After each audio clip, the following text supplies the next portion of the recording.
Hey, what's good, everyone?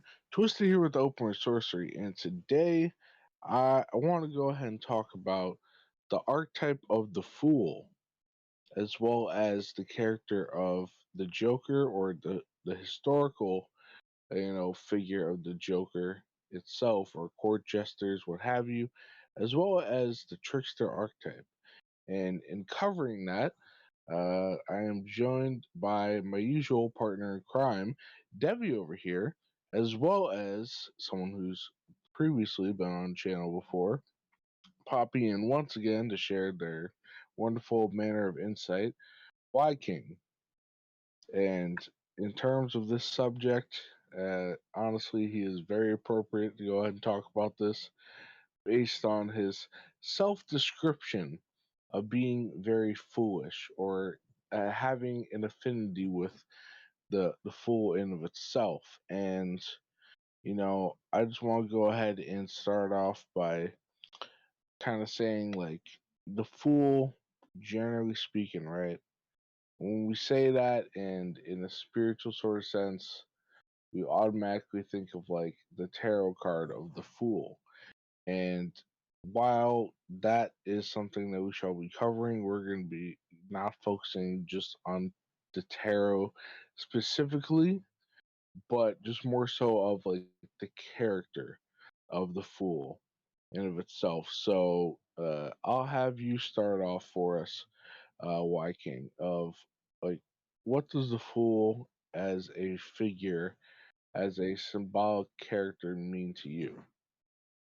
It means adventure. Fundamentally, it is getting into trouble, willingly and unwillingly,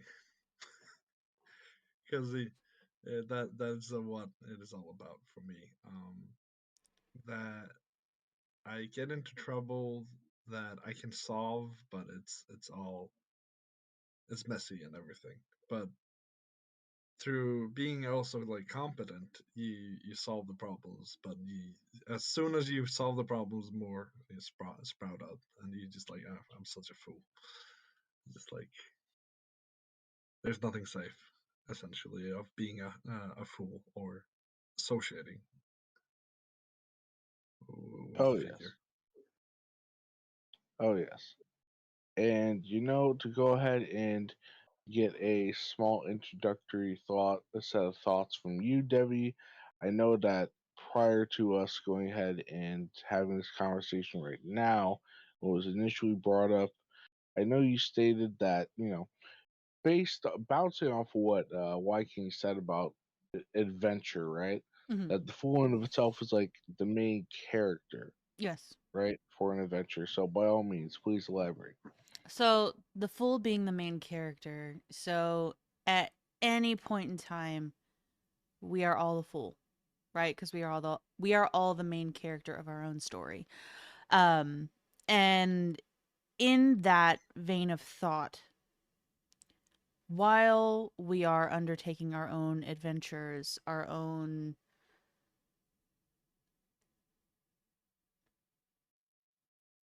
issues, right? It doesn't matter necessarily whether we are literally climbing a mountain or just the mountain of monotony at work.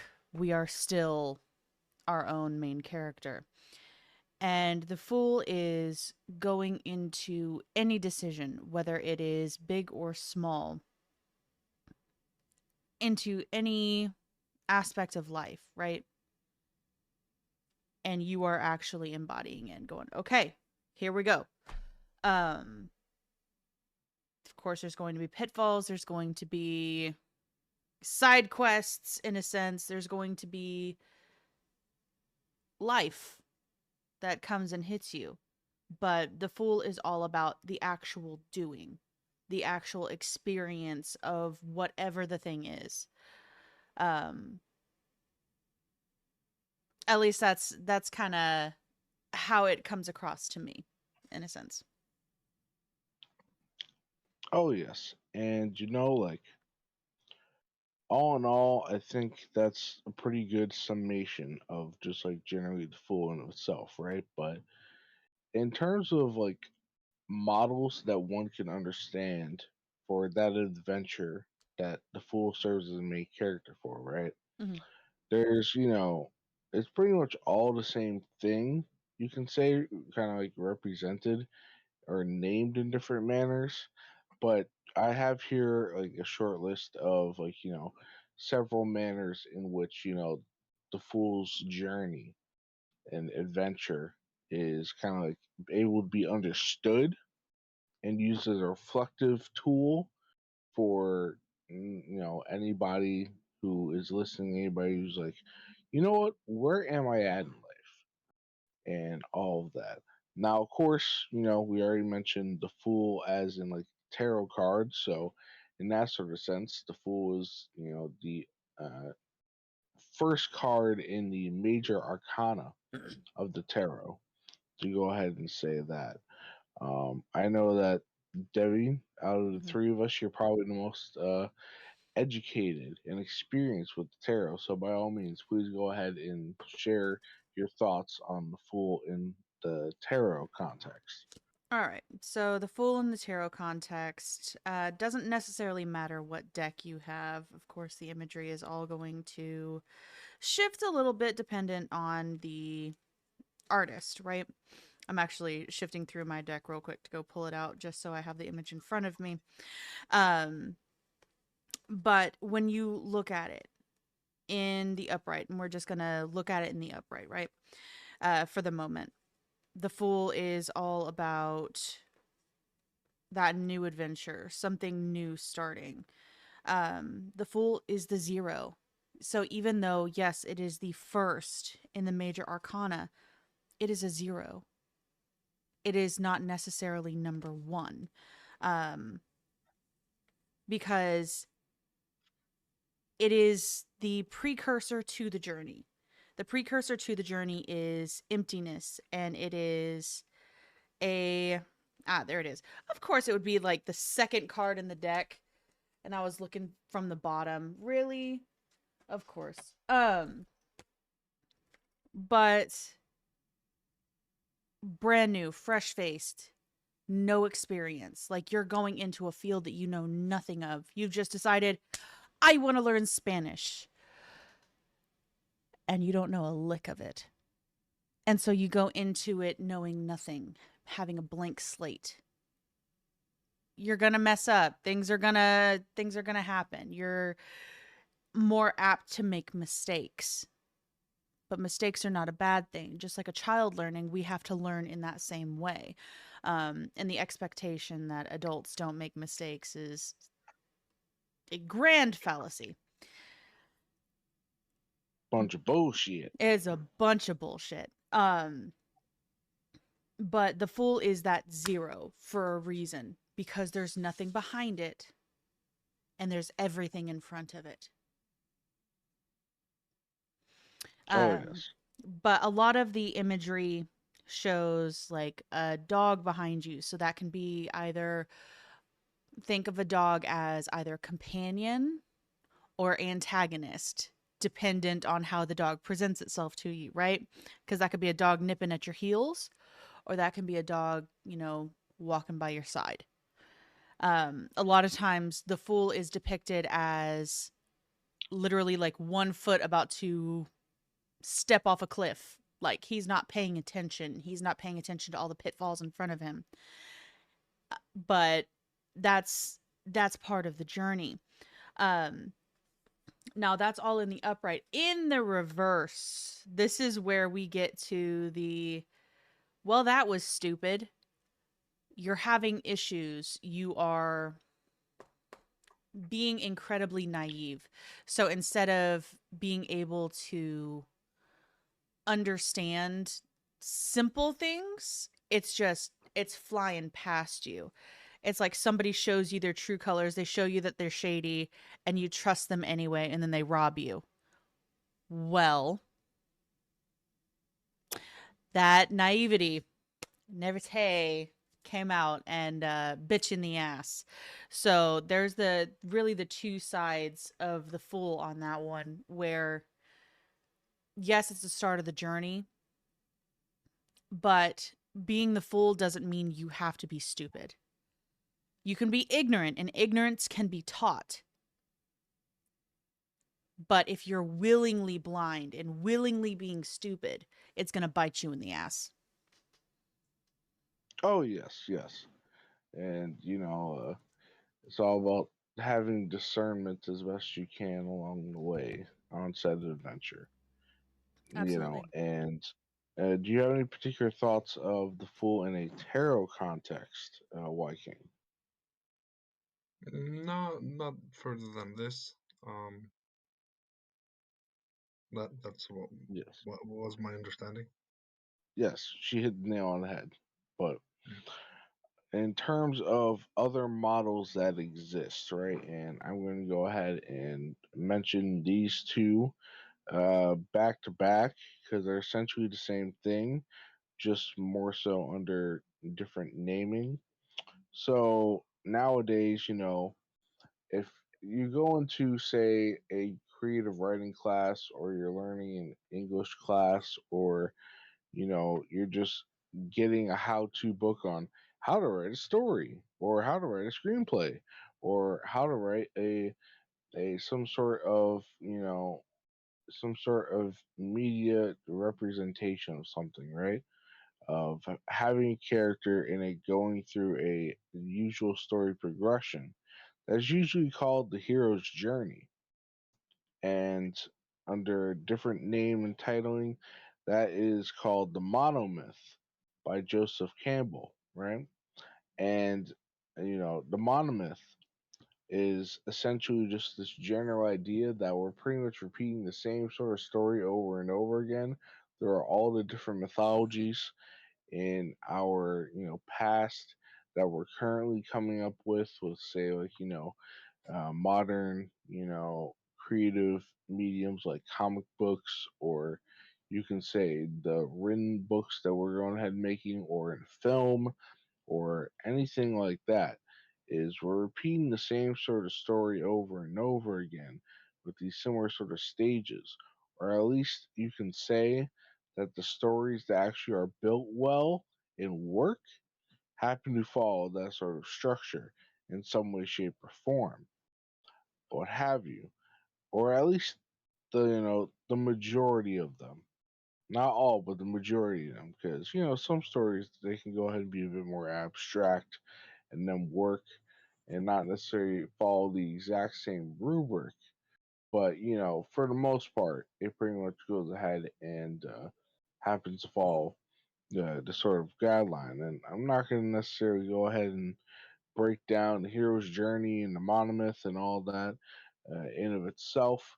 You know, if you're interested in that, as the particular specifics and semantics, I very much implore you to look it up on your own time. But to what extent are you familiar with the hero's journey and or the monomyth Viking?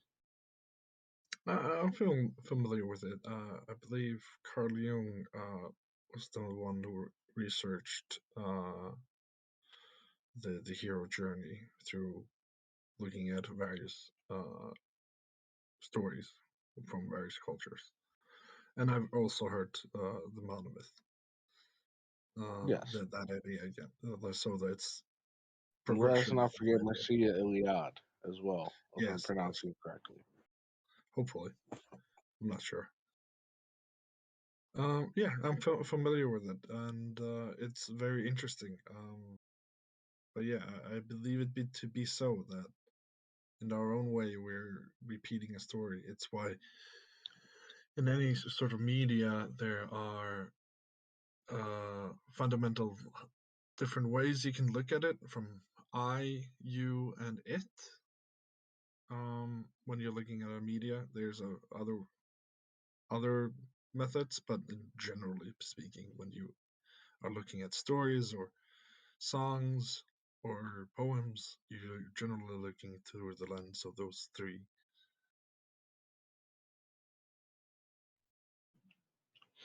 Oh yes, and I would say that for as you mentioned, even songs they can go ahead, or musical albums as well, that they also can go ahead and follow a sort of structure of that. If say there's a concept album, right, by a band or a singer songwriter or rapper or whomever, and you go ahead and you have an actual narrative woven through it, as opposed to, you can say, like, a every song is its individual contained episode, what have you, and Yeah. all that, and it depends on the creative choices, but I guess I'll just go ahead and put my own 2 cents in that, as opposed to just episodic sort of things, that uh, interwoven stories, whether it's through like a TV series, that when it's more so like an entire season has, the central theme, and there's interwoven plots and subplots, that tends to be a better piece of work than just say every half hour episode, let's say, just has its own individual narrative and doesn't really link or connect to the other, and all of that. Um, but what about you, Debbie, in relation to the hero's journey, the monomyth, and just the notion of, like, the usual rubric or template that storytelling has undertaken over the vast majority of time? Well, I mean, the monomyth and this, it's funny. Um, at least like in my mind, it's funny because all of these stories that came before, and then the people that were reading them and looking at them, they're like, they all follow the same damn pattern. And so we're sitting here going, pattern recognition activated. Um, and seeing that the growth that people take, um, or the way that people grow is not necessarily always the same, but it's incredibly similar. Like, it rhymes. It may not be the same thing, but it rhymes. Um, and being able to map that out almost exactly in all of them. But the part about the hero's journey that I love is a lot of the times you have the look back moments, and in each of the sagas or whatnot, and whatever character you look at, whatever story you look at, they've got the people looking back and being able to be like, oh, I learned this from this and we're keeping going. And then they look back and they get a completely different perspective, maybe on the same exact thing, but because they're further detached from it and they've grown further, they are able to gain an additional lesson from it. So it loops within itself and spirals out, which I find wonderful. And I know most of the hero's journey just looks like a gigantic circle, but to me, I think it's more of a spiral because it's revisitation of several things over time, uh, but growing in magnitude. Um, if that makes any sense. I don't know if that No, it made makes sense. complete But it makes complete sense in that the circle is just a 2D representation, and the Mhm. spiral is more so a 3D representation, Fair enough. and all of that. Yeah, in regards to, like, say, like, all right, you know what? It doesn't repeat, but it rhymes. And whether it be an individual sort of character's journey. So if we're just gonna go ahead and mention, and whether it be a written or, like, say, a visual format, like a series of films, that, all right, we have the main character, he's in the book, he's doing what he does, he goes on his adventure, he comes back from the adventure, they're changed, they went ahead and had the big, accomplishments that they did, what have you. All right, guess what? We're coming out with a sequel. And in the sequel, they're, evolved from whatever previous manner. And, okay, now they have a new major sort of set of challenges to undertake in their adventure. And then by the end of that, they're evolved even further. And, then there's potential for more sequels and all that sort of thing. Mhm. Thus, is the same sort of manner with, the spiral in of itself that's not ever done. You know what I mean? Like you're still going ahead and you're constantly evolving, even if you're visiting stages that you went through previously and all of that. If you go ahead and you stop evolving or you stop going through the hero's journey, then it's one of two things. Either you've completely plateaued and you're not progressing as a person whatsoever, and you're just remaining bland and the same old, same old person with the same old shtick continually, or you're dead and you're flatlined. And okay, Agreed. yep, and you're not here on planet Earth anymore breathing. And in that sort of sense, doesn't necessarily mean the journey is over from more so of a spiritual lens, but in case of this particular lifetime, that's a wrap, folks. Um, but yeah, so um, yeah, I definitely think that a spiral as a 3D representation is a bit more appropriate, and all of that. What about you? Do you agree with that, Whyking? Yeah, I think the reason that I'm really into the full archetype is play is essential for growth. Otherwise, you're calcified, or you, as you said, not longer with us. But you can calcify it in your ways set in stone, and you just like, no, I will not partake, and then you just are stuck there. So that's why the fool is the end and the beginning, and the beginning is the end. And everything is play on a fundamental level. If that anything that grows is interplay. So that's how I view it. But yeah, Spiral is a better representation as a 3D. Oh yes, and you know what? You saying that the beginning is the end and the end is the beginning and all that sort of thing. That makes me think of. I wasn't originally necessarily going to mention it, but might as well.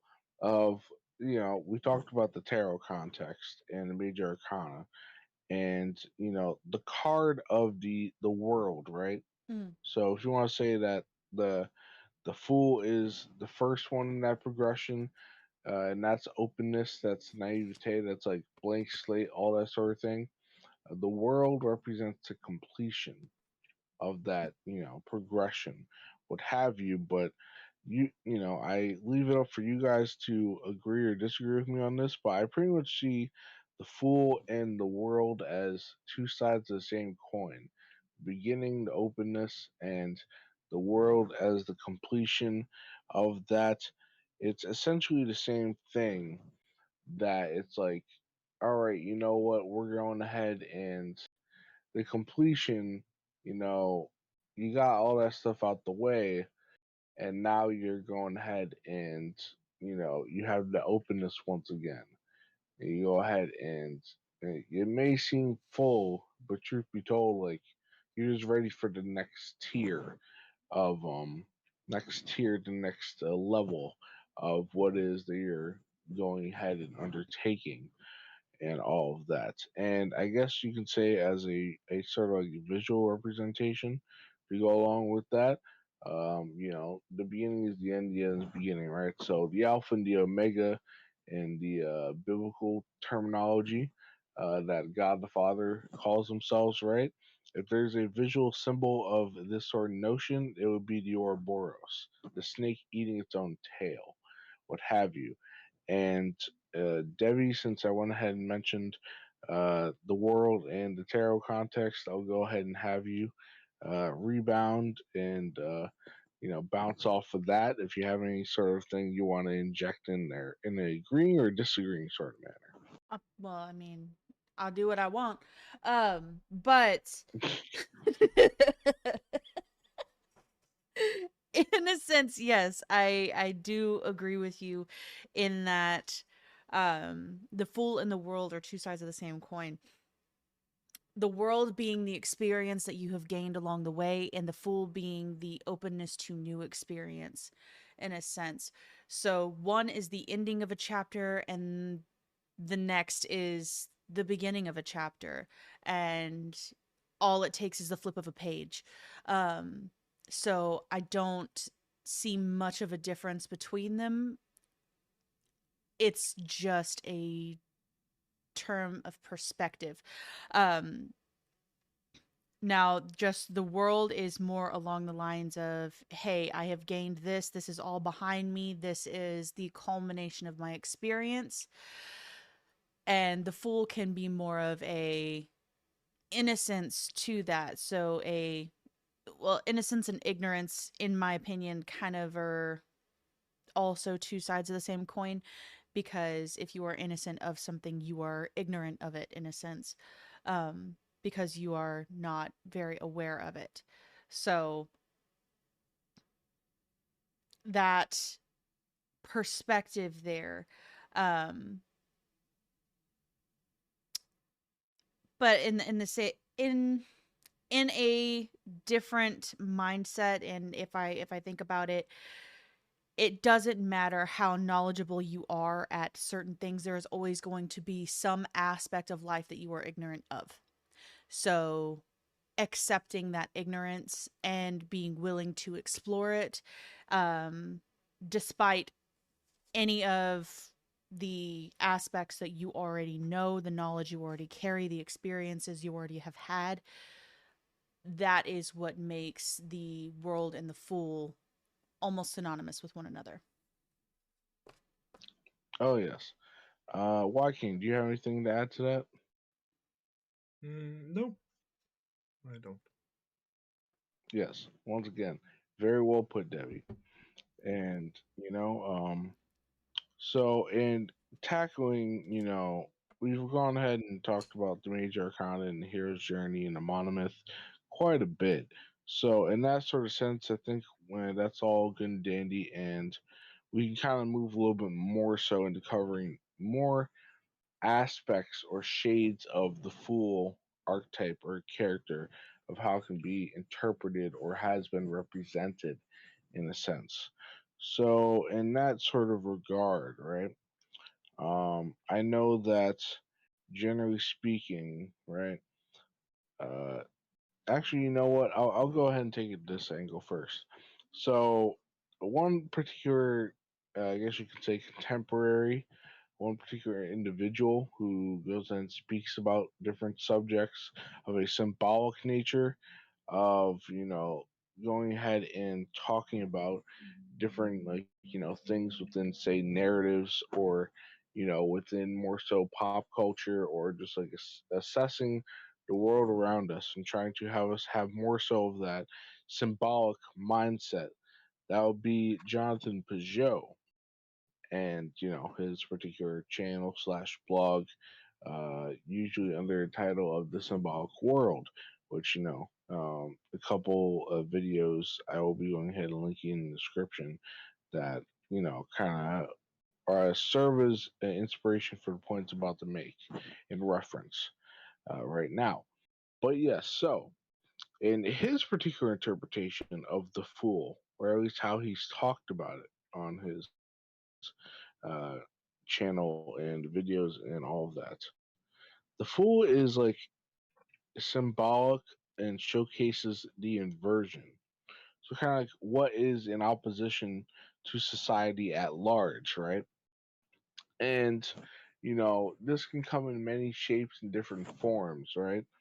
And one sort of like older story that he went ahead and referenced was, I don't know the actual proper name of it, but this may be it, is that of Merlin's Last Laugh. And I don't know if either of you are familiar with that story or not, but it is an Arthurian tale. So, a tale really to the lore of King Arthur and those set of characters. And in short, because I have not necessarily read or heard Jonathan Peugeot's summary of the story in a while, before going ahead and bringing it up now. But in short, pretty much it is uh, detailing how Merlin has gone ahead and turned into an animal, for a while, and pretty much he's gone ahead and living primitively. He's living foolishly as an animal, but then he's called upon by the king at that time. And even though he's been living more so in this animalistic state, in this foolish state, and the king is like, okay, why are you behaving like this? Like, why are you out there like that? And all that sort of thing. And he seems to be a fool on the surface. In truth, he was rather astute, and he was rather able to go ahead and pick apart all the inconsistencies, all the sort of things that were going on within the narrative that no one else happened to see, what have you. So he was a wise fool in of itself, and that's the thing is, you covered before, Devi, that the fool character can go ahead and, you can have the openness, you can have the freshness, you can have the receptivity, you can go ahead and, have the bright-eyed approach to whatever it is that you're doing. But then, of course, there's, definitely an unwise fool who is just woefully ignorant in a detrimental way and lets themselves get taken advantage of and all that sort of thing. But Merlin, in this case, is by all means represented as a wise fool of, oh, I'm not going to assume anything. I'm going to live very simply, but those observations are able to be made by them in an astute manner. And you know, I'll go ahead and say Whyking. For yourself, what would you go ahead and state about the character of Merlin, and not necessarily in regards to that story if you aren't familiar with it, but just generally speaking, like the notion of, say, a wise fool, right? Yeah, I mean, it, it goes without saying, if you stay a fool long enough, you become wise. There's also, because I adhere to more Norse uh, uh, sort of a cultural heritage. There is a saying, "Be wise, but be a fool enough, wise enough to be the fool." And it's encouraged to be the fool once you are wise, because it's the danger of being calcified or stuck in wrong, um, wrong ways of doing things. You can, sometimes the tools you learn on the way, the problems you used to solve with those tools, they change. Like if every problem is a nail, you just use a hammer. And what Oh do you do yes, when you get screws? You gonna hammer those in? No, no, no. You change your ways also. You oh have to yes. be flexible.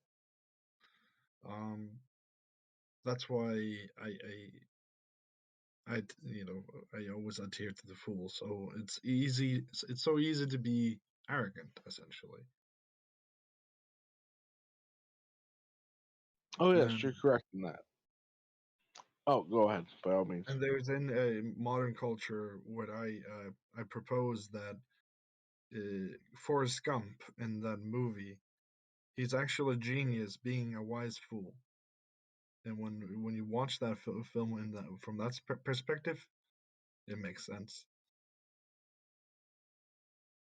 Oh, oh yeah, shit. Forrest Gump. That right Yeah. there. It's been a little bit since I've seen it, but no, I'm picking up what you're putting down, and like throughout the film, like for those who haven't seen it, he's going ahead and he's pretty much talking about, his life story on this bench, right? He's replaying it, and as you're going ahead and just hearing him recall these events, right, like you just think like, all right, this guy doesn't know crap about anything, but lo and behold, like he actually has a hidden sort of genius that sure he's going against the grain, sure he's odd, sure he's, not necessarily completely normal in the perspective of those around him or society at large, but he has more so of a clue in reality than just about anybody else around him and all that sort of thing. I know that Devi, you're quite a bit of a fan of Forrest Gump, and I'm sure you have some thoughts in relation to how Forrest Gump goes ahead and plays in this sort of role of the fool, or a wise fool, you can say. Wow, that is a characterization that I haven't heard before. I'm a fan of Forrest Gump. No, not so much. I haven't seen Forrest Gump in like probably 15, 20 years.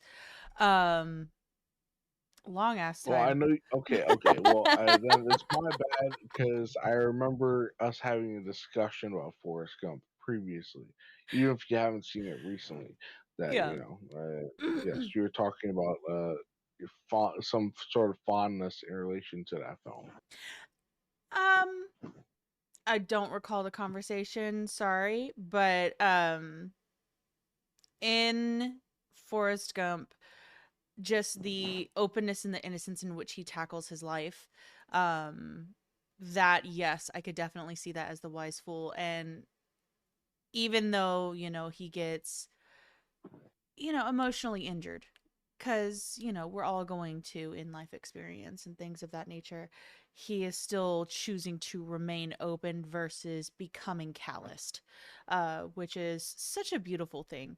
Um, and definitely applaudable, because that is incredibly difficult to do, and that requires um, so much just mental, physical, emotional fortitude in order to achieve. Um, but no, I could definitely see where you're going in terms of the wise fool in Forrest Gump. I could definitely see that. Oh yes, and when it comes to just using Merlin, the Arthurian wizard, or Forrest Gump as examples of wise fools, right?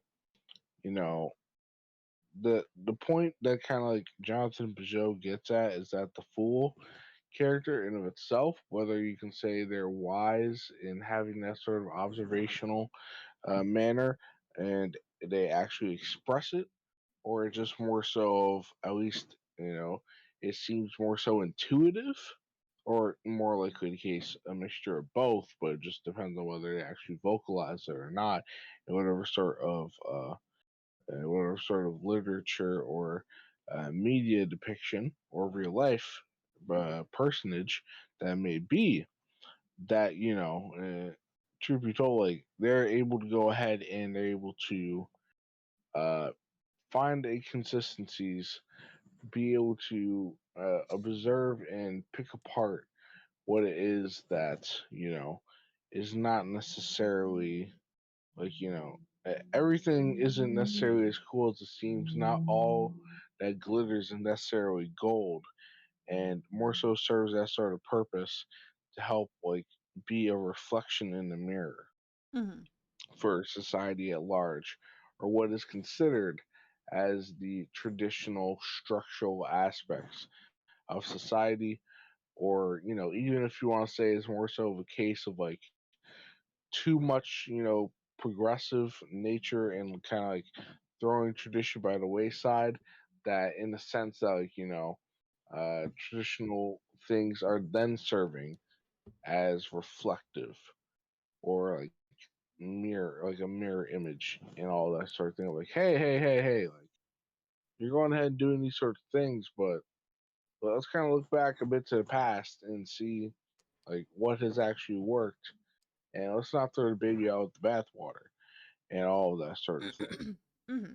I know that in terms of just a real life person that Jonathan Peugeot has stated is kind of like more so of a representation of this full character throughout the course of his career as a musician, as well as quite a bit recently, is that of Kanye West. And pretty much like, say for example, while Christianity in like the West is very much like still the dominant religion, just in terms of on its face, that trends, the what is popular in the media, what exactly is glorified is not necessarily anything of a Christian nature. That's more so atheistic or secular, or potentially, just to use the terminology of quote unquote satanic, right?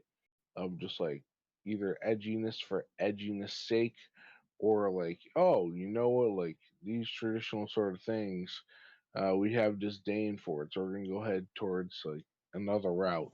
And that Kanye West, like, at the beginning of his career with the song Jesus Walks, or, you know, beginning, like, a handful of years ago, more so being openly Christian, that was him being a fool in the sense of like coming back around to it and like showcasing the inversion, and should be like that mirror reflective image. Like, you see traditional things that you're kind of throwing away, and all of that, and let's try to not forget about that, for better and or for worse, and all that sort of thing. That's just me giving a rough summary of just an example that Jonathan Peugeot himself has used. But so what about in the sense of the nature of like being symbolic of like an inversion, and that is like the full character in of itself, like symbolic of that reflective image, that like, all right, everybody's going one way, but the fool is kind of going another way, what have you, for that sort of reflection. What say you, Debbie? So the fool going their own way, um, while society goes a different one. That's kind of, I don't know. So I kind of want to go to Merlin's last laugh again, right?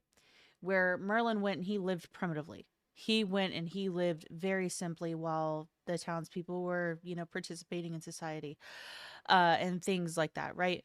Where, you were speaking of Kanye West, openly being like, hey, yeah, I've got belief in this, and I'm not going to, secularize or completely secularize myself, um, or fall into the quote satanic kind of shit that the rest of the media falls into. He was maintaining a truth in himself rather than um, just kind of getting caught in the undercurrent. That's the word I was looking for. Undercurrent. Not necessarily an overt, like a wave, but something that sweeps you out underneath the surface. Um, Now, in both of those cases, I find that to be more along the lines of the hermit. Now, the fool can kind of take the form of any of the other cards. And I'm kind of gonna drift a little bit back to the tarot for a second. I find that more of the hermit because it's remaining true to yourself and keeping yourself apart from the whole in order to see everything more clearly. Um,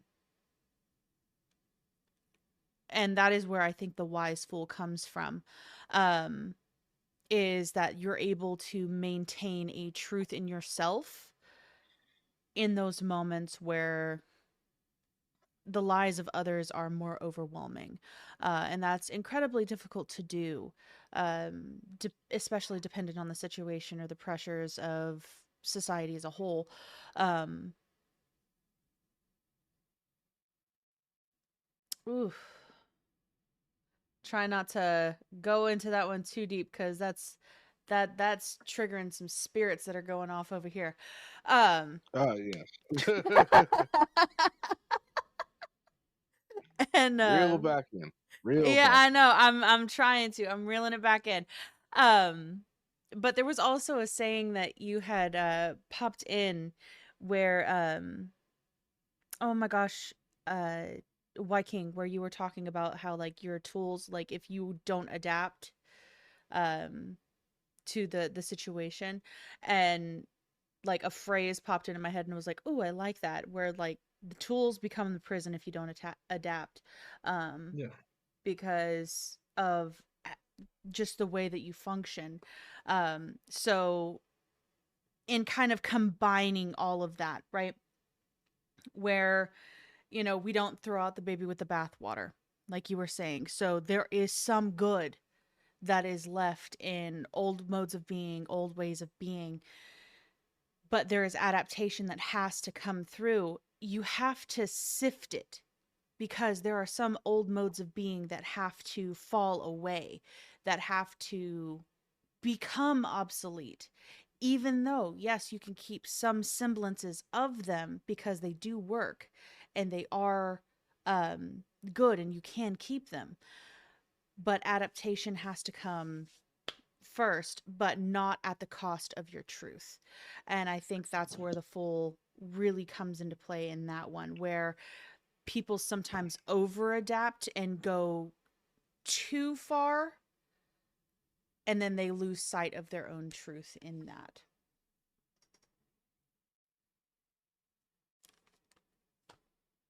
Yeah, that's why you gotta go a couple rounds to overcorrect the overcorrection and overcorrect that a couple times. I mean, we love to swing like a pendulum, I think.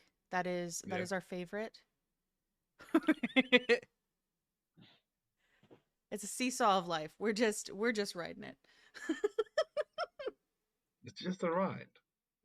The comedian B.R. Hicks. 100%. Oh yes, and like in terms of pendulum, right? So we kind of went ahead and talked about like Kanye West having been like more so like, all right, you know what? I'm going to go ahead and represent more so of a traditional mode of things, where there's a bit too much of a fast manner of progression, but at the same time, conversely, right? You can go ahead and have society being a bit more too much adhering to traditionalism and or having it too dominant of, if we're going to use a tarot card as an example, right? Too much of having a hierophant, Mm, represented or that sort of thing, right? And that's where the Fool can go ahead and be more so progressive and more so trying to push the boundaries a bit more so and make more so of an expansion in that sort of regard. And like, that sort of manner, you know, and it goes both ways in that sort of sense of, trying to keep the baby and throw out the bathwater, but also like, all right, you know what, like we can't just go ahead and stay stagnant. We gotta get some movement going. You know what I mean? As well. absolutely. Um, but yes, so in terms of like mentioning Kanye West just as like a particular modern example of Jonathan Peugeot, right? One more so antiquated figure, classical figure that came to my mind of representing like this sort of like inversion, this sort of like this sort of like role that the Fool can undertake is that of Diogenes the Cynic, more so in Greco-Roman times. And Ugh. I forget exactly in what sense that Diogenes the Cynic was. Was he within the Greek time period of their dominance, or was he more so Uh, Roman? I I Greek, believe forget. he was Greek. Greek. Oh, okay, He yes. lived at the same time as the great Alexander. Oh, Suppo- okay, yes, yes. There's even a quote from Alexander about it. Yeah. The Okay, quote yes. is simply, "If I weren't Alexander the Great, I would be Diogenes." I would. Sorry, I have a tough time to saying his name, but yeah.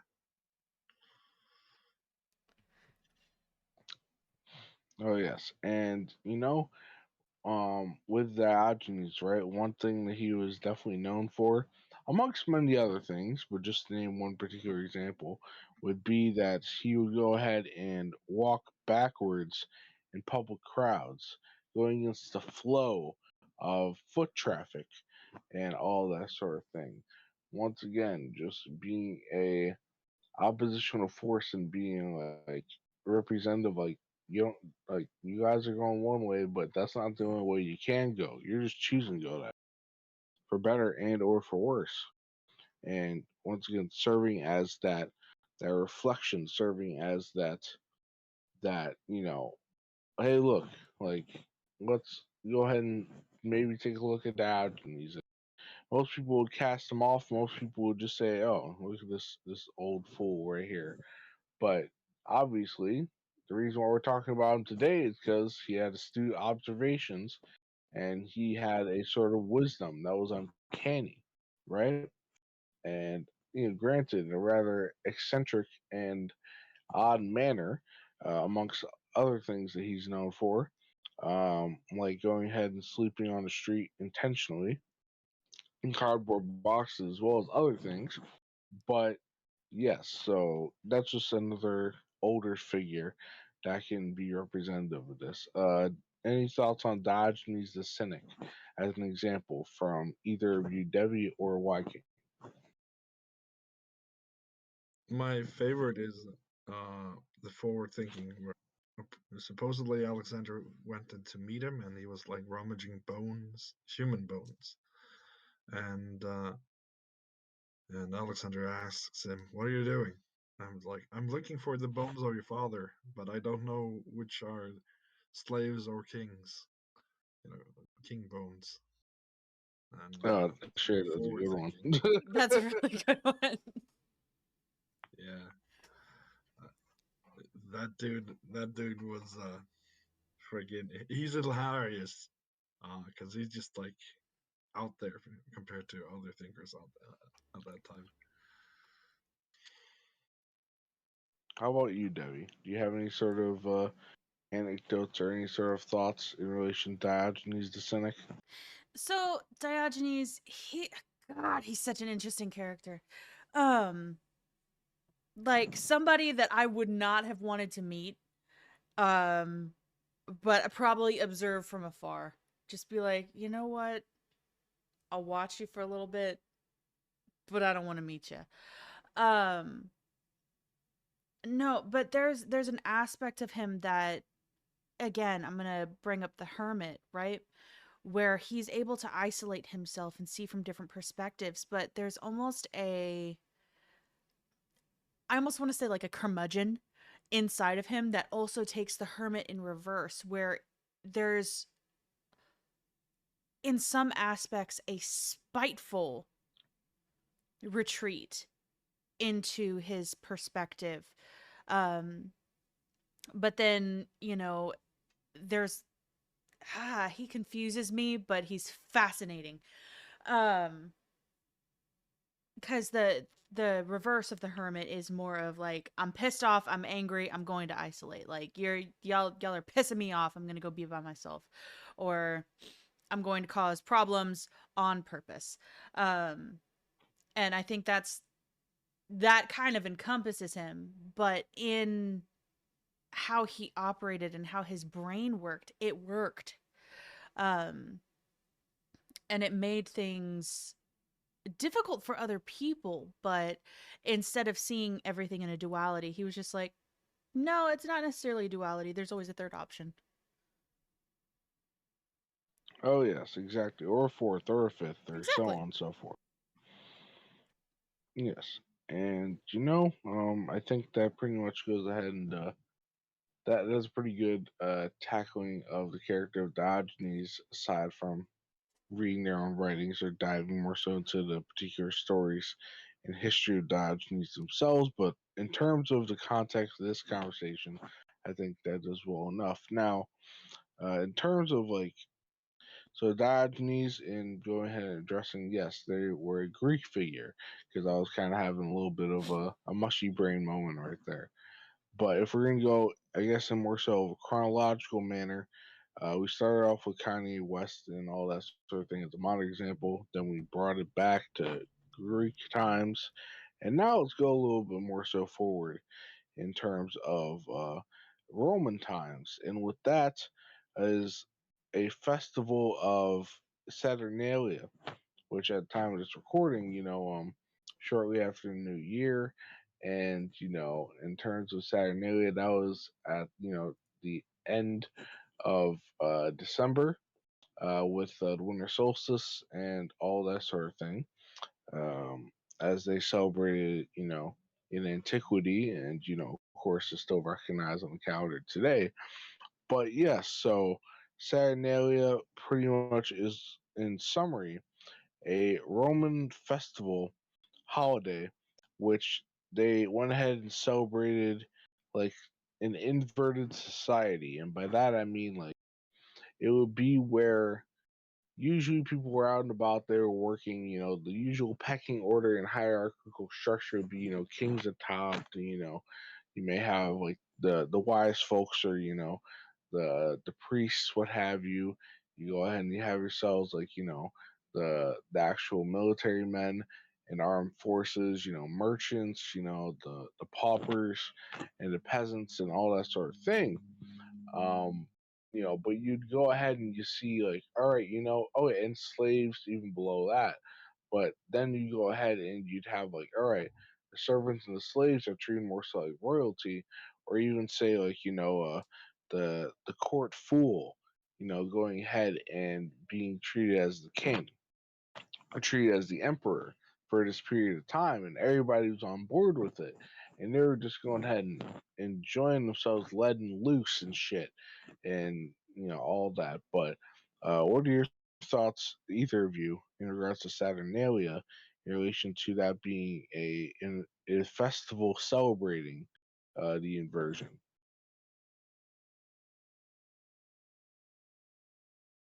Well,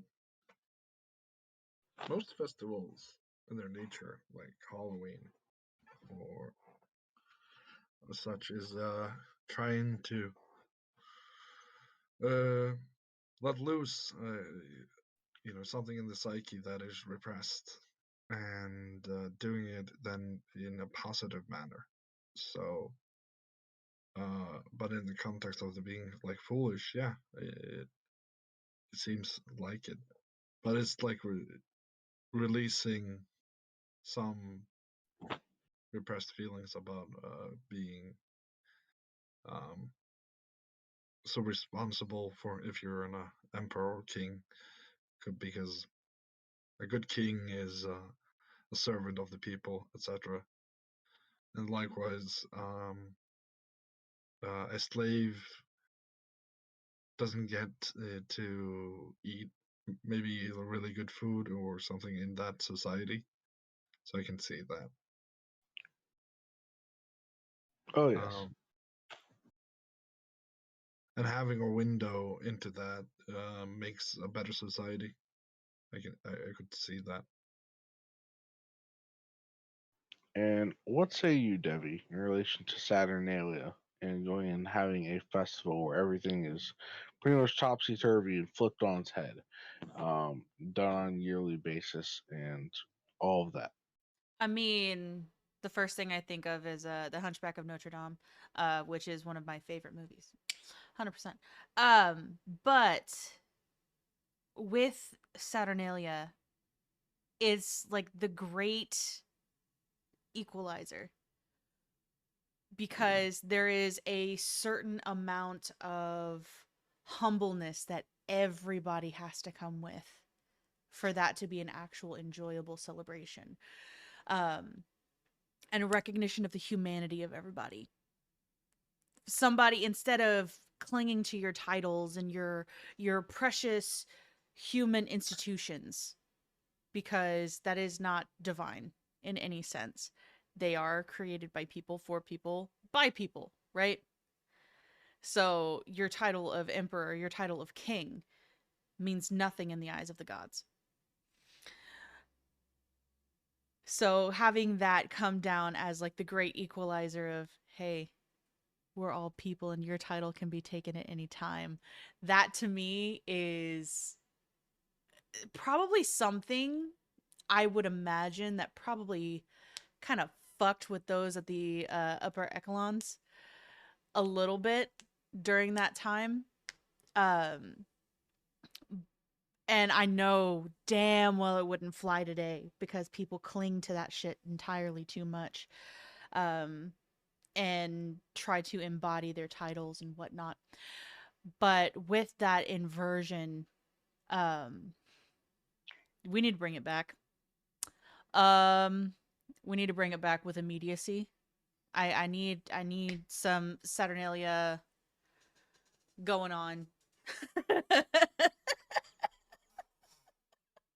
Yes, and for what reason do we need this in your particular perspective of like how people are a little bit too tightly strung? There is a certain amount of, I don't even know how to necessarily verbalize it. So my brain works in pictures and I have to literally interpret it into words. So give me a second.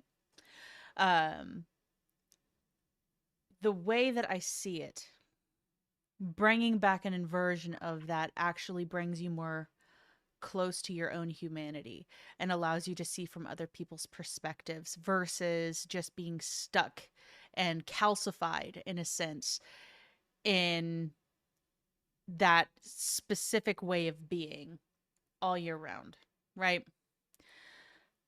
Instead of, I am the emperor or I am a congressman or I'm the president, da da da da, right?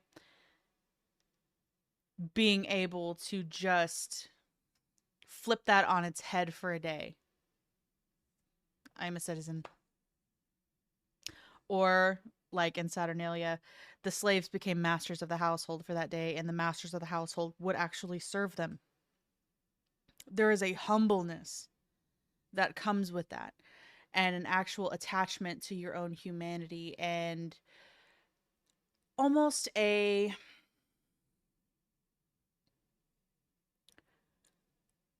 attachment to the humanity of other people, and seeing instead of everybody else as other, it's more of us. Does that make sense? Oh yes, yes, it does, and you know, I definitely think that going ahead and being able to see yourself in someone else's shoes, that it is definitely something that's whether it be within a festival of Saturnalia or going ahead and having some other sort of representation, or instead of it like repeating it rhyming, you can say Mm-hmm. history not repeating but rhyming. That yeah, we can go ahead and try to do that. And in a sense, we kind of do as why can't I say with just like holidays in themselves, trying to more so strip back and get rid of pressure that we put upon ourselves individually and societally with that sort of thing. But in that, I guess you can say that particular sort of manner of the like actually like the inversion and taking that on fully, then yeah, I think that may be a gap that needs to get filled in of itself. But um, shit, let me think. Okay, here we go. I'm pulling up my page once again because I went ahead and backed out of it. But yes, so in relation to Saturnalia, right? We go ahead and we recognize that they were going ahead and say, for example, allowing like slaves to be masters of the households, or like the court jesters to be more so the emperors, what have you. But what about the role of court jesters throughout history, right? And in terms of the terminology of jester, that's more so like medieval sort of terminology. So trying to keep with some sort of loose chronology, right? Mm. And like when it comes to court jesters in medieval times, or just at any point in time, really, um, I definitely want to hear your two thoughts on it. I will just go ahead and mention before opening the floor up in that sense that when you look at the figure of the Joker on playing cards, that is taken from court jesters throughout history. That particular iconography right there. If anyone just did not happen to know that previously, but Whyking, by all means, if you have thoughts on court jesters, by all means, go ahead and speak on like their role and or like how they interrelate to just the archetype of the fool itself. Sure. The Jester is the comedian, and what do comedians? They often say stuff that they are not allowed, but they are given the role of being the teller. So they entertain, and then they are the only ones that are sort of given the role of telling the truth, and the truth that becomes funny. And often they fulfill that role in the court where nobody wants to really say anything, but he just says it straight to the king, uh, uh, and in this scenario, um, the king maybe laughs, but also considers, because he is the jester. He is allowed to say anything as long as it's funny, and then maybe it's true. And so often jesters also fulfill the role of a consultant, like advisor, but just with more jingles, I suppose. Oh yeah, yes,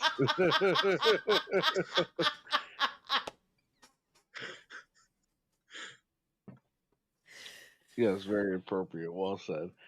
Um, what about you, Debbie? What do you think? I love the role of the jester because the jester is always able to speak truth to power without fear of repercussion. Um, and I fully agree.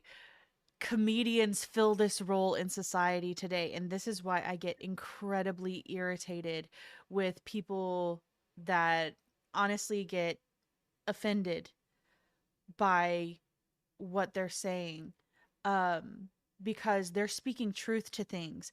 Now, the narrow line that a comedian or a jester would have to walk, because you have to know your audience.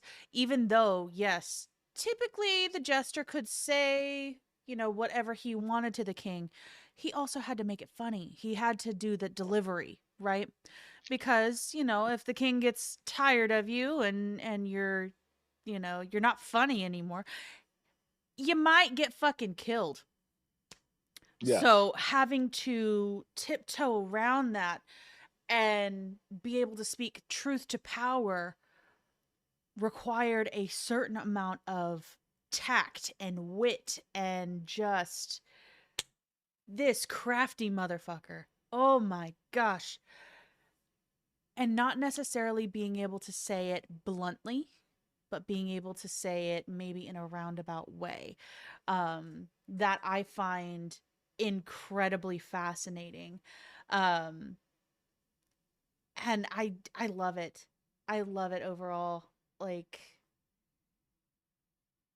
even today we see the comedians, and I know there's been I love watching comedians. I know I used to fall asleep watching them whenever I was a teenager. Yay, Comedy Central.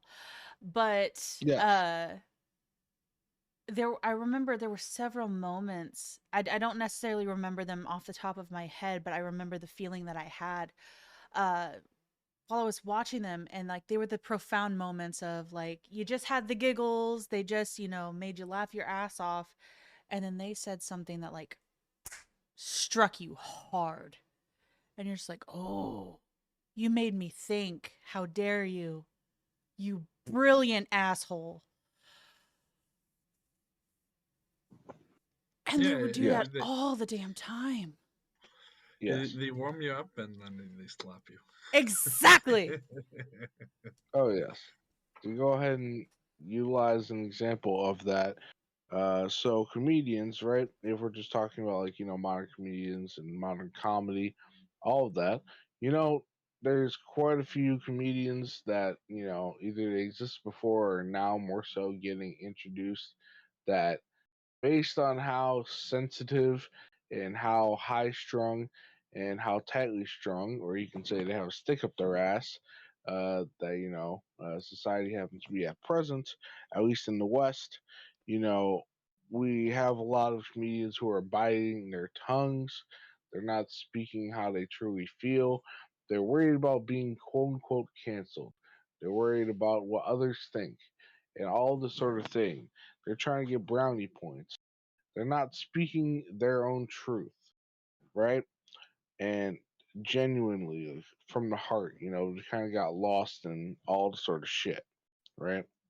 But just to name one example that in time of us being younger and growing up watching Comedy Central, or even now to this day, is able to go ahead and speak more so of their mind freely, regardless of whether they get praise or they get backlash, is Dave Chappelle, right?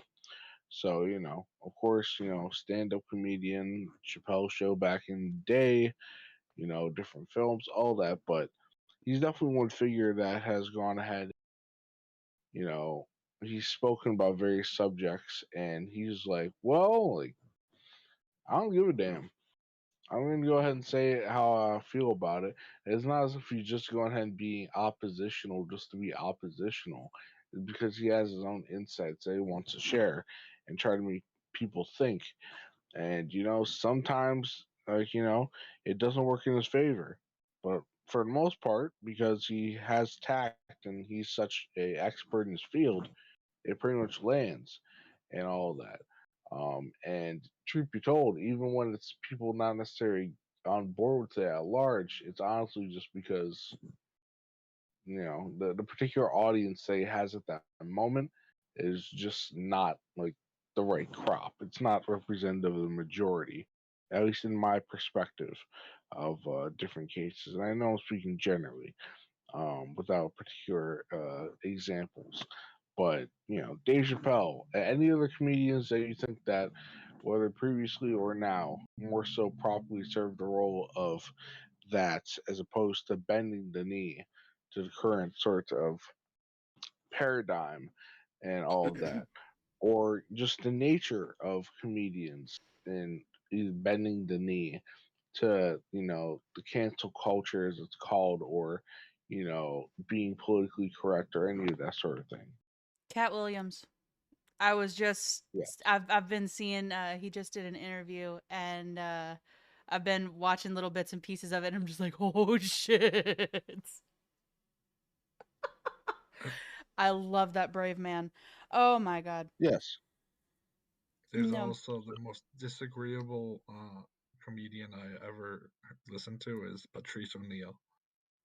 Oh, yes, Patrice O'Neill, who is not around with us in these modern times, but based I on would, his based on his old shit, man, like he would have been in that boat of he was already addressing these sort of things before they were more so overtaking like the mainstream landscape and were gaining traction and all that. yes, But please continue walking. yeah, he's regarded as the most disagreeable comedian that he would had this tact of saying something that is in his own experience and that's so over the window of discussion, and then he just lures you in. It's like he says that he slaps you and it's like, here's why, and then he just lures you in. It's hilarious. It's like he's a like abusive comedian. It's like a conversation with him would is usually just like, here's this, okay, look at it, and then okay, look, and then he He has a somehow just, particular method to his madness. yeah, it is amazing. Of course, there's also Bill Burr. Those are the two on top of my head. Um, George Carlin, of course, but Ah, yes, good old George Carlin. yeah, a different era though. But he had that same sort of "fuck you, I'm gonna do this" thing. Oh yeah. It's just that the paradigm was different when he was saying, like, more so alive and more so on top and all of Yeah, that, more so prevalent. Like he was addressing different issues, or at least there was a more so of majority having a different perspective on said issues at that time. yeah, But yes, so comedians serving that sort of role as the modern day court jesters who are going ahead and for the masses and for the quote unquote royalty or elected officials alike going ahead and trying to be like, hey, look, here's our observations. This is what we see. Putting it in a comedic manner, but it's like, yeah, you should probably go ahead and do something about that. You know, putting that sort of wariness in it. But doing it in a proper way, because if court jesters back in the day, medieval times weren't necessarily funny about it, they probably go ahead and get their heads chopped off. You know, so it was a very serious job in the sense, even though the way that they actually were behaving was not serious whatsoever. Mhm. Um, I do want but to add one thing in oh, there, go ahead. and it's really the thought of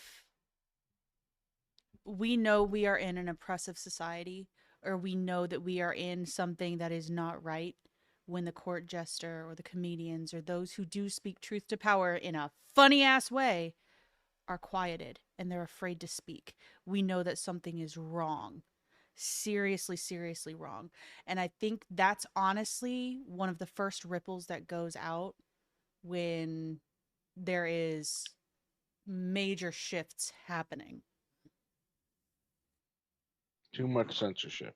Incredibly. Yes. But not diving too much into that because that's beyond the scope of this particular conversation and all of that. May be addressed in the future at some point, but alas. In terms of the fool, the joker, the comedian, you can say, in modern context, or another modern expression we can go ahead and talk about is clowns. And bringing that up, I know that, granted, I may have misremembered or I may have gone ahead and exaggerated previous conversation with you before, Debbie, about Forrest Gump, but I believe I remember you having a particular sort of wariness about clowns. I'm not a fan. I'm not a fan. Like, I'm not a fan. Well, by all means, if you wish to express why, then go ahead and do so. Of course, you're not forced to do so, but what have you. What are your thoughts on clowns, for better or for worse, uh, in relation to this conversation, or maybe just as an aside, as a little detour?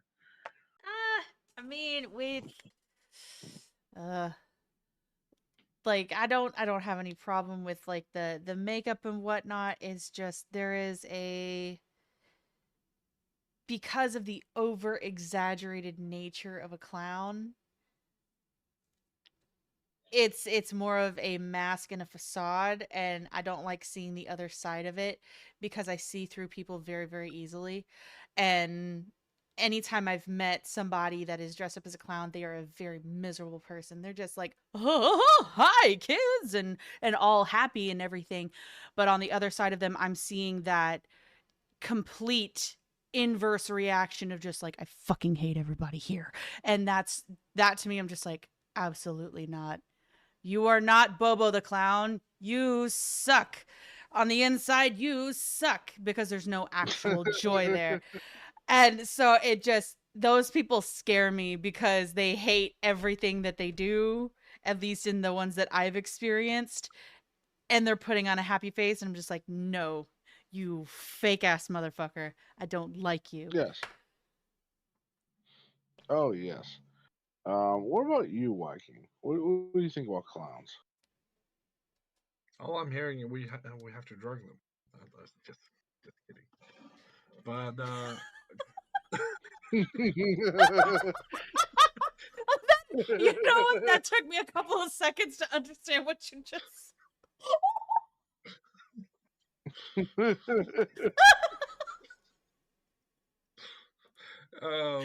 my my opinion on clowns is just yeah, there's an aversion there. Being happy on command is like suffering. So I can see that. Clowns. at least in modern context, it has the negative fool connotation of that being the trickster. The essentially, um, for that reason, that faking happiness is suffering, and then people see, something is off there, inconsistency, and there's a from historical point of view, there's a I think a serial killer that was a clown, and in media also, the recent film The Joker, um Oh yes, yes. and Starring Joaquin Phoenix, of course, yeah, portraying a version of the comic book character, the Joker. there was also a horror film, a weird clown, I can't remember the name, but there's definitely more and more sort of that creep factor, that and playing on that. So it has turned into that sort of the darker side of being the fool, because they're faking it. It's a mask, and people generally, when they sense you're wearing a mask, um, they go, "Okay, there's something off here." Oh yes, yes. And when it comes to say the character of the Joker, right?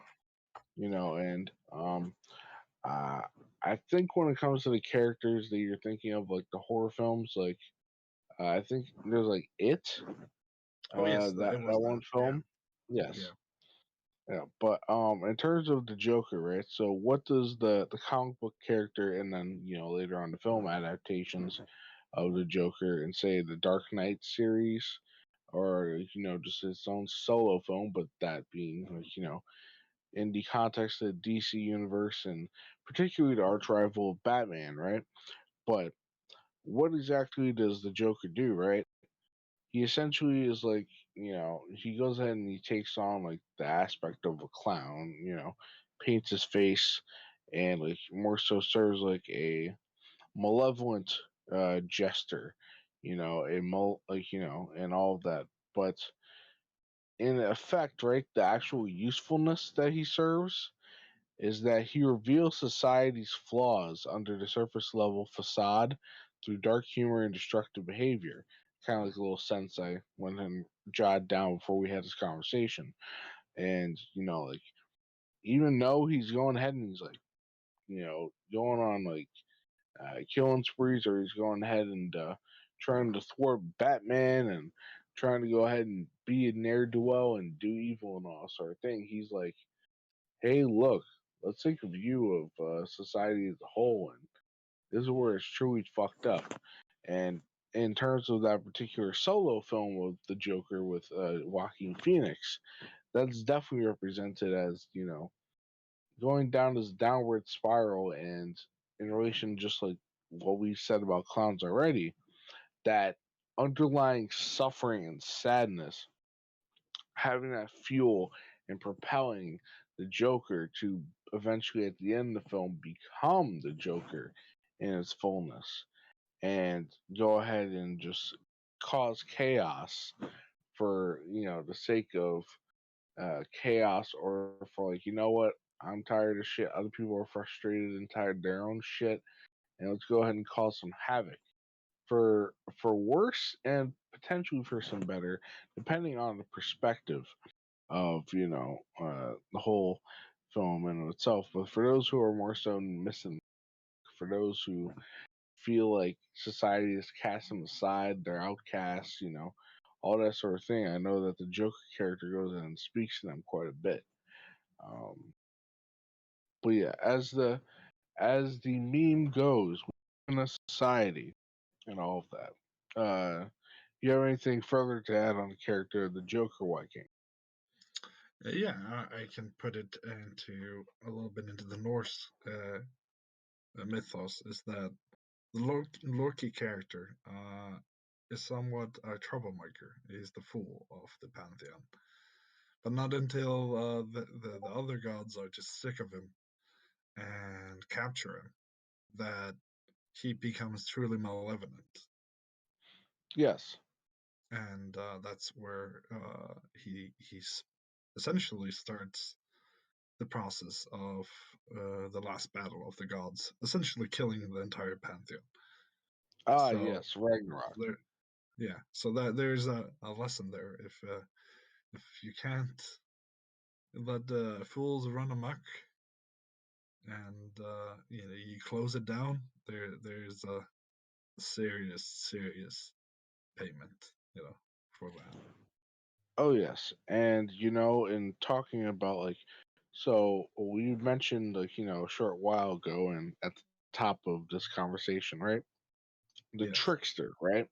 And that, like, the trickster being more so like a malevolent, a negative sort of fool or a jester or joker, all these interrelated sort of roles, or like all in the same archetype, right? That Loki, has become a trickster because he just can't be accepted for who he is, you know, and the rigid sort of structure around him, what have you, and also in the sense of the mythology, if I remember correctly, that Loki is not necessarily Asgardian, not from the realm of Asgard, but actually comes in from a different sort of realm, right? I believe it's Jotunheim, Yeah. correct? Yes. Yes. Please speak a bit more so about that. Um, according to depending on what source, he's either the brother of foster brother of Thor or Odin, depending on the source. Yes. Um, he's taken in the foster from Jotunheim, which is the Jotun is the giants essentially, primordial giants. Um, there's a separation between Aesir and Jotun. Aesir are considered more distinct and noble, but if you go through the genealogy, they're all part of primordial beings, you could say. There's just a distinction, um, from what I understand. Um, but it is like family. Eventually, your people of Norway and Sweden are different people, but they still live on the same peninsula. So these are just categories in that way, in the same sort of way. But Oh, Jotuns are considered uncouth and sort of unrefined. oh yes. And in relation to another sort of Nordic figure, right? That's I know that we've discussed this before amongst ourselves, but not yet in this conversation. That you know, you mentioned Odin, right? Potentially being a brother of Loki in the mythology, but Odin themselves are quite a bit of a trickster figure, as far as I'm aware. Yes. And by all means, Devi, do you have any thoughts in relation to that? Oh. Oh, So there's I have words. Um you have words. I have words. So Odin, Woden, whatever you want to call him. I got beef. Yes. Um but that's more that's more on the personal level. I do Yes. fully believe that he embodies more of a trickster spirit as well, a mad king in a sense. Um, and this really is not only from the mythologies, because the mythologies kind of show him as that, right? He's really one of those that is succeed at all costs, right? He's willing to hang himself from Yggdrasil for what was it, 9 days? Yeah. 9 days. Um to gather the knowledge of the runes. Um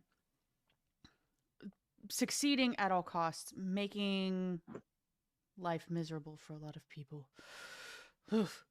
But in interacting with him myself, in my own spiritual practices, like, whoa.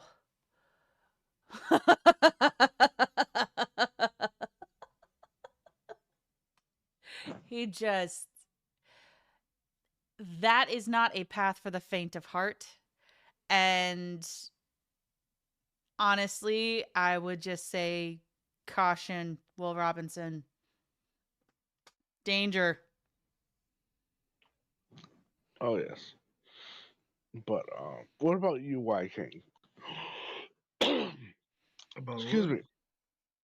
Yes, about Odin. Yes. Ooh, Uh, sorry, out of coughing jack. everyone, if you follow his like history from like a fledgling god in the sagas, yeah, he's a very ambitious and he foolishly does all these things and acquires everything, and after all he acquires all this power and everything, he sort of solemnly sits on the throne and just like is a grumpy old god. That's yeah, that's the vibe, because he is the mad god, because you can you have to be mad to go the lengths that he has done. There's murder, um there's a lot of warfare. um yeah, there's a lot behind what he has done, if you look at the sagas and the figure, and he has gone mad for it, essentially. Oh yes, Um, yes. he, So if anything, is the Greek story of Icarus and him are very, very the same. You know what? I you know, hadn't I've made never that heard that. association. I love it. Yeah, I was Yes, just I about can to say. see it. Yeah. But by all means, please continue with that line of thought, Whyking, of So comparing Odin to Icarus. yeah, so in that story, Icarus is given wings for escaping in jail from his father, and he just like enjoys it, and he goes higher and higher, but his wings are made of wax, and so at a certain point, uh, his wings melt and he falls to his death. Um, Odin is sort of in the same way, but he survives. Um, he survives the fall, and then he goes, uh, "Damn you heavens!" And then tries to do some plans, some machinations against the heavens, Yes. and succeeds, and then essentially becomes this somber figure, because it's like I won, but uh, at what cost? Because that's the vibe. So in short, if all someone knows is the character of Odin from the Marvel movies or the comics, then they don't have the total complete fucking picture. There's a lot of shit that happened off screen beforehand to get him where he was Yeah. in that sense. Yes. Um, but also is that the somber is that there is a figure behind Odin that powers him.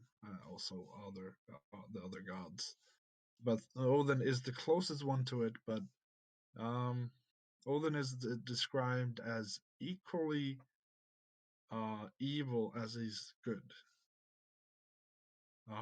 He Yes. controls with fear, action, and there's a concept in English that in Icelandic that doesn't exist in English, which is freki.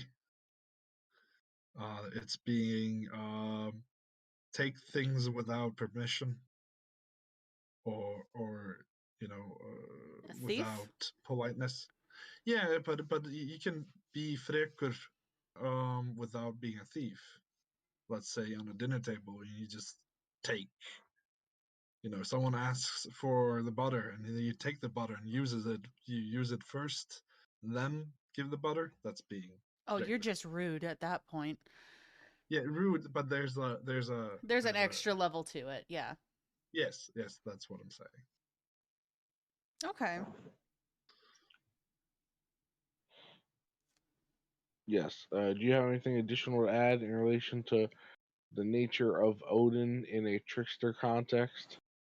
Other than the whole tricking, tricking other entities for artifacts.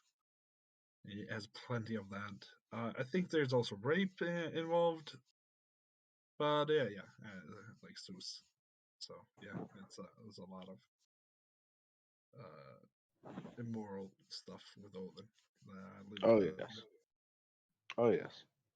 Um, Now in regards to generally like say trickster spirits, entities, gods, goddesses, whatever title, right? Um, what else would you guys say are examples of trickster entities that are across different mythologies, what have you, that come to mind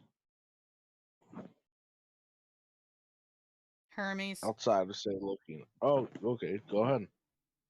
No, just Hermes being the way that he is. Or Mercury, whatever you want to, whichever Yeah, side of the coin in you the want to Greek, call him, it's it's the yeah, same in the damn Greek it's thing. Hermes, in the Roman it's Mercury. Yes.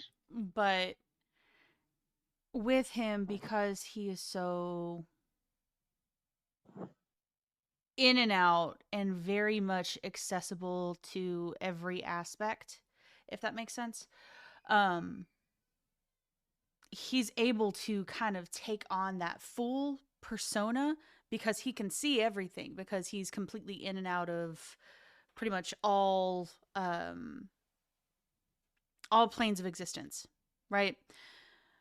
Able to be here in the earthly realm, able to be up in oh my gosh, why did I forget the name of it for a second?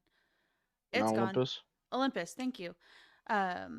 Able to go down into Hades, able to just all around being able to traverse everything, have that experience of being the fool, but kind of taking on more of a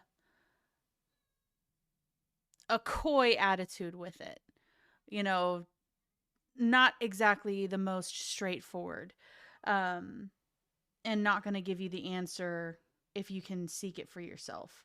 At least that's my experience there. But that's Yes. when you say trickster, that one definitely comes in for me. Oh yes, yes. How about you, Whyking? Do you happen to think of any other examples? I don't think so. There's some figures that like I'm aware of, but I have to consult my notes. Okay. Not at the Yes. top of my head. Oh yes.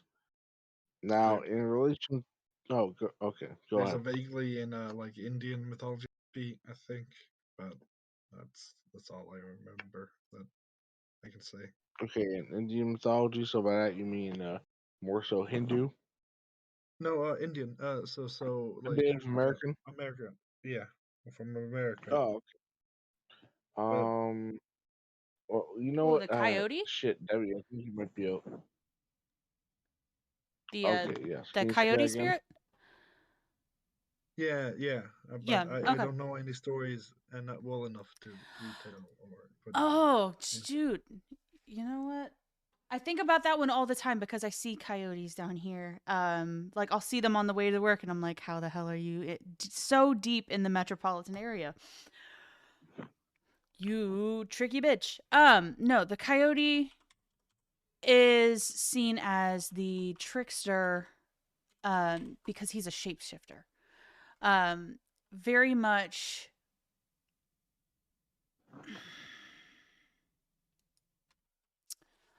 Oh gosh, I haven't looked it up in a while, but very much along the lines of he is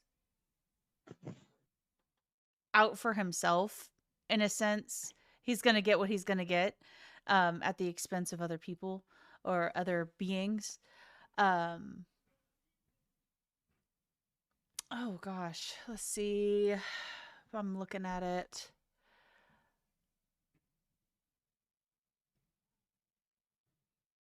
Yes. That doesn't help me.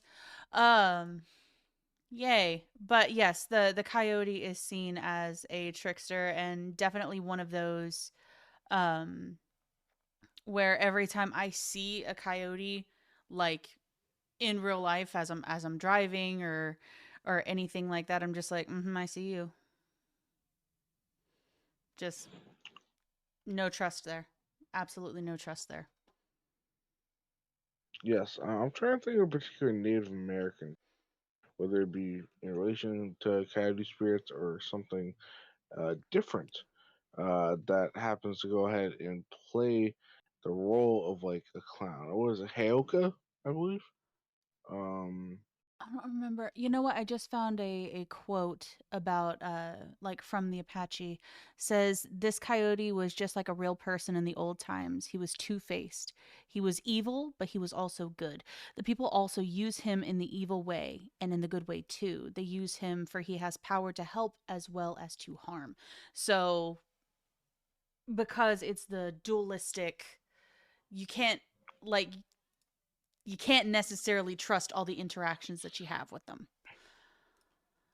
oh yes, yes. And actually going ahead and having thought of Heoka themselves, they more so operate as sacred clown in the in more so of like a village structure of different Native American tribes, what have you, particularly the Sioux, the Lakota and Dakota people, and all of that. So yeah, more so like the Jester and all of that. But in going that route, I am appreciative that we did go ahead and remember. It's been a while since I thought of that particular term and or character or role. Um, but in terms of just more so the trickster archetype and kind of seeing it more so in a not necessarily always a malicious light, but definitely can lean towards that way, or at least neutral, right? Um, I guess for me, one figure that comes to mind is Papa Legba Oof. from the the Haitian Afro Caribbean sort of like pantheon or the Loa, that grouping of entities. And I know you went ahead and made a sound over there, Devi, and all of that. So when it comes to Papa Legba, care to share your own insights? That is a energy that like I respect the ever loving shit out of it, but I am not gonna fuck with it. Like I will admire you from afar. Please stay over there. Um, Yes. it just not an energy that I want to work with. Um, bumped up against him a couple of times, and I'm just like, oh, I'm sorry. Just- but I think everybody in the spiritual sense, you're gonna have energies or entities that you just like there is a healthy fear there and there is a healthy fear for that one. um like I respect the ever loving shit out of him. I would prefer him to stay over there. Oh yes, yes. And I will go ahead and ask the question of would you consider Archangel Uriel within an angelic sense as a bit of a trickster, just from your own personal interactions with them? Yes, and a high smart ass, but that's Please my own elaborate. experience. No, he's just a smart ass.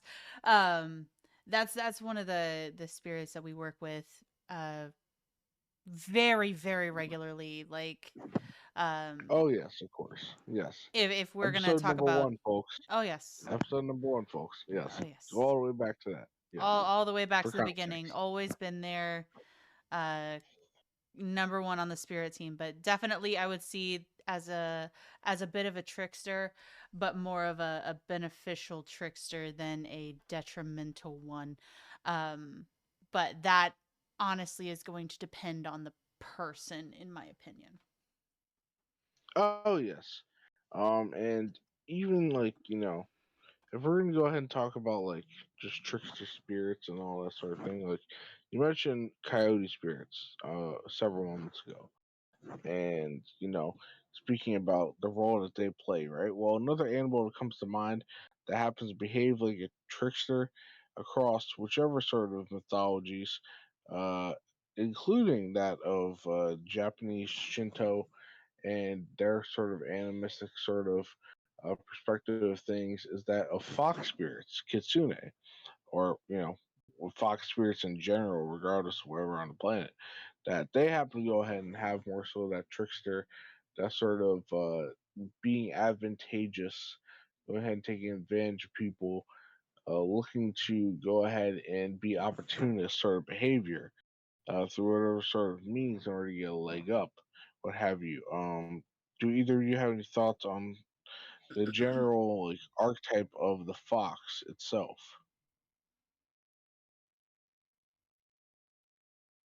If anything Well, happens to come to mind. well, foxes are crafty, you know. That's about it. I have nothing more to say. Uh, Yes. they be crafty. What about Um, you, Debbie? Anything further? Um, I've always kind of found a little bit of an affinity with them, for my own personality. So I don't necessarily like a coyote. I will see as there's something I don't trust, but for foxes, I'm more inclined to be like, I see you, I see through you. We can use this to advantage and we can be mutually beneficial. Um, but that's going to depend on the person. Oh yes. And then what about if we're just keeping the animal theme? What about snake spirits? Nope. No, No. just automatically no. Uh-uh. Okay, and why the big What about them and being tricksters? What have you?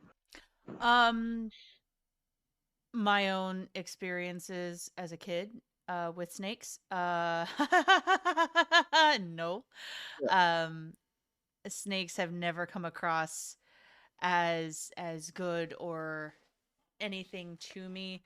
Um, I've almost been bitten by a copperhead, by a cottonmouth, by too many, and I'm just like, you know what? No, we're not. Snake spirits. Like, I got instant adrenaline rush. No, thank you. Mm-mm. Okay, gotcha. Yes. What about you, Whyking? Any anecdotes on snake spirits and being the role of tricksters? um, well, I don't have any example. There's of course more lore in South America, like in the jungles, that Oh yes. they tell, for example, the Amazon is like a big snake, the world snake. Yes. Um, it's just the only thing I got is just Ouroboros or Jormungandr, which is Oh the yes, classic. yes. That's all I have Yes. to say about that. Okay, gotcha. Yes, but nothing in particular to this. And the reason why I bring up snake spirits is because you know, the idea of like uh, so obviously if we're thinking of an Abrahamic sense in Jewish or a Judaic or a Christian or Islamic sense, right? That the character of the snake in the Garden of Eden going ahead and leading man astray, to cause them to bite the apple from the tree of knowledge of good and evil, and that denoting original sin, at least when you're taking the story on its face value and surface level. But that character being what causes humanity to fall from grace and have that separation from God in of itself, whether you want to call it Yahweh or any of the other. Hebrew names or titles, or whether you want to go ahead and say God the Father in the Christian sense, or Allah in the Islamic sense. But yes, the snake going ahead and playing that part and role of leading humanity down a role for whatever intent and purpose it may have had. Not necessarily having the character motivations outlined in the original story itself, at least biblically, what have you. But It is lo and also behold, oh, go ahead. it is also a holy symbol. If you consider that apothecary is the cross and the snake, Oh or a yes, T and the snake. oh yes, yes. But so yes, the snake in itself. Not trying to say, oh no, snakes, all snakes are evil. At least I myself am not particularly trying to say that, but there's good and bad, but at least in the sense of the role of the trickster and the archetype of the trickster. Snakes are often like animalistic representations of such a thing. But I know that for both of you guys, that the particular topic has been a bit. We've covered quite a bit thus far and all that, so I think we should look to kind of like close it out. More so, I did want to go ahead and make a couple more mentions of. So we've been talking about mythological or spiritual entities or gods or figures that go ahead and provide examples of different sort of tricksters and all of that, right? Whether it be positive, evil, or negative, or neutral sort of tricksters. But I think that one that is more so in a modern sense, that medically speaking, that all of us, at least in some way, shape, or form, are aware of. At least all of us in this conversation, and potentially for those listening, is the character of not just Pepe, the frog himself, but Honkler, that particular version of Pepe, the frog.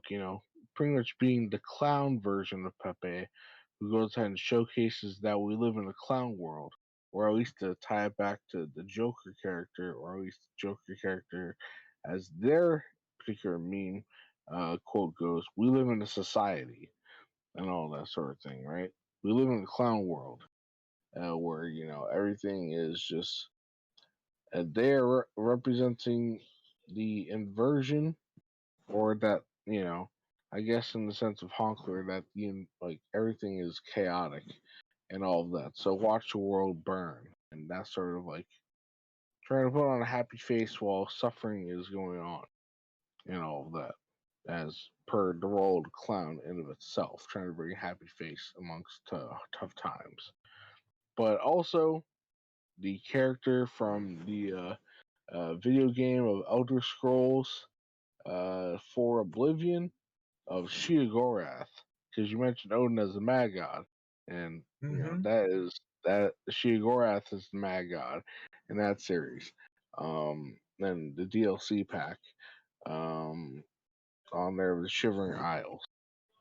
But yes, any fond memories of Sheogorath from the video Very, game for either of you? very much so. Yeah. It's my favorite character in those series. Um, Absolutely. Yes, one more so, if not the most significant danger that at least I myself have found having been able to remember, or at least most people have to remember when I go ahead and go down that nostalgia trip and conversation. But yeah, so I think that pretty much goes and covers quite of a lot in relation to, you know, the fool, jesters, jokers, and the trickster archetype and all of that, running the gamut. Any final thoughts before we go ahead and close it out? I have none to Yeah, give.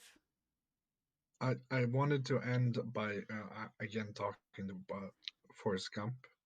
Is that if you're a wise fool, you bring luck to everyone else around you that treat you nicely. Yes, Yes. Watch that movie. It's actually putting that as a point is that it's beneficial for all. That's a sort of Oh yes. unwittingly working together, even though Oh yes. you're Yes. trying to. Be kind to those who are seemingly foolish, or be kind. Yep. And if you want to say in the modern day, there are particular homeless people who tend to be operating in the manner of the fool, and they tend to be wise fools, and they're just living a different lifestyle, more so akin to how Diogenes the Cynic did in fact live and preferred to live back in his day. But yes, so I think we're good. We're good. Okay, thumbs up. All right. So yes, this has been uh Twisted, and also Devi. joined by good old Whyking here. Whyking, yeah. Yes, and we went ahead and covered that, and we're very appreciative for those who listened all the way through in this conversation. And now we shall go ahead and chill and relax and do whatever the hell else we're gonna do and fool around. You can say, hopefully in a wise manner. Ha But ha yes, ha. stay Hopefully. frosty, Neguses. Jingle, jingle. Jingle, jingle. Jingle, jingle, motherfuckers. Yes. Once again, once again, stay frosty, Neguses. Peace. That was a good one.